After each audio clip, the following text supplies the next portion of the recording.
de Deus para negócios particulares não é novidade para fiscais da Receita. Exatamente por esse motivo, a Universal já foi multada. A reportagem publicada hoje na Folha de São Paulo cita um relatório da Receita Federal de 1997, produto da investigação mais ampla já feita pelo fisco nas finanças da igreja e de seus líderes.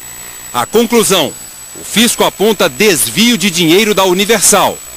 Diz a reportagem: a investigação estabeleceu que o dinheiro da igreja foi desviado para o patrimônio particular de seus líderes e para empresas que, por terem lucro como finalidade, não deveriam se beneficiar da imunidade tributária conferida pela Constituição a entidades religiosas.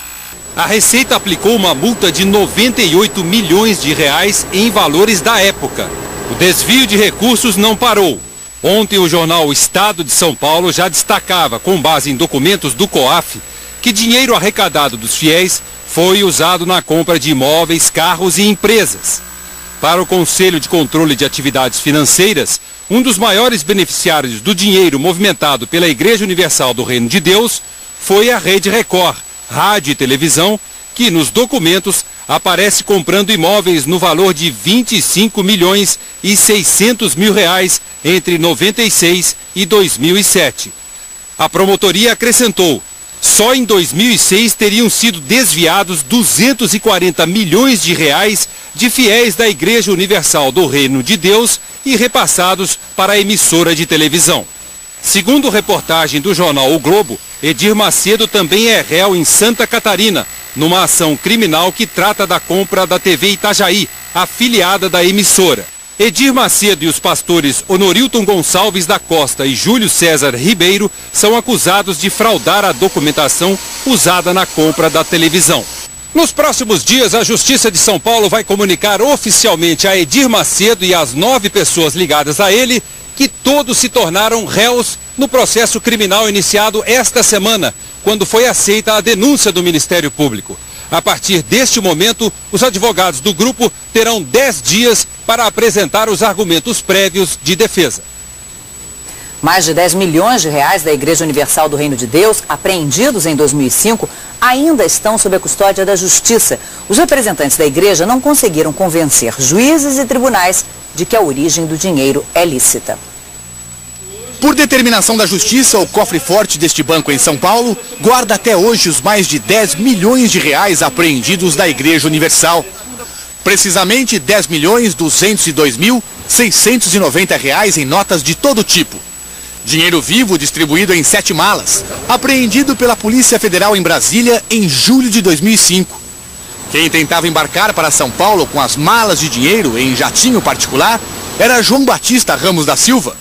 Na época ele ostentava vários títulos: deputado federal pelo PFL, pastor e presidente da Igreja Universal do Reino de Deus, ex-diretor-presidente da Rede Record e da Rede Mulher de televisão. Não é crime transportar dinheiro vivo? Normalmente basta explicar a origem e o dinheiro é liberado. A igreja afirmou que os 10 milhões são legais, fruto de doações de fiéis, mas o argumento não convenceu a Justiça. Nesses 4 anos, desde a apreensão, João Batista Ramos da Silva e a Igreja Universal já fizeram 6 tentativas para ter de volta os 10 milhões de reais. Os pedidos de devolução foram feitos nas 3 instâncias da Justiça Federal. E em todos os casos, as decisões foram contrárias à restituição. A Justiça entende que, até hoje, não ficou comprovada a origem lícita de todo o dinheiro. Um dos motivos do bloqueio é que no bolo de dinheiro apreendido tinha 36 notas de R$100, numeradas em sequência. Total, R$3.600. Por causa das notas sequenciais, o juiz Márcio Rachid, da Vara Especializada em Lavagem, duvidou da explicação de que o dinheiro teria sido recolhido em cultos. Ele escreveu: a moeda posta em circulação dificilmente preserva toda a série sequencial, ainda mais no caso de valor alto. Outra questão: a igreja afirmou que todo o dinheiro foi arrecadado em templos de Manaus, Belém e Brasília. Mas o juiz informa: as notas sequenciais foram distribuídas originalmente para uma agência bancária de Minas Gerais. E Márcio Rachid conclui: mais hipotética ainda é a possibilidade de o dinheiro ter sido doado em outro estado do Brasil e ter preservado os números em sequência. Também chamou a atenção do juiz o fato de que entre o dinheiro apreendido tinha 2 maços de R$10 mil, ainda com etiquetas do banco e o carimbo da Igreja Universal. Agora, o mesmo homem que levava as malas está novamente diante da suspeita de lavagem de dinheiro. João Batista Ramos da Silva é um dos réus da ação criminal aberta esta semana contra um grupo ligado a Edir Macedo, o fundador da Universal. Eles são acusados de desviar dinheiro dos fiéis para aplicar em empresas. No caso dos 10 milhões, o Supremo Tribunal Federal sustentou o bloqueio dizendo: permitir que o dinheiro volte a circular sem a certeza de que a origem é legal seria realimentar a ciranda do crime. O advogado Sérgio Pitombo, que defende João Batista e a Igreja Universal nesse processo, diz que entrou com um novo recurso para a liberação dos mais de R$10 milhões. Ele reafirmou que todo o dinheiro apreendido foi doado por fiéis e que, portanto, tem origem legal. A Polícia Federal, que investiga o caso desde 2007, informou que ainda não terminou as investigações e que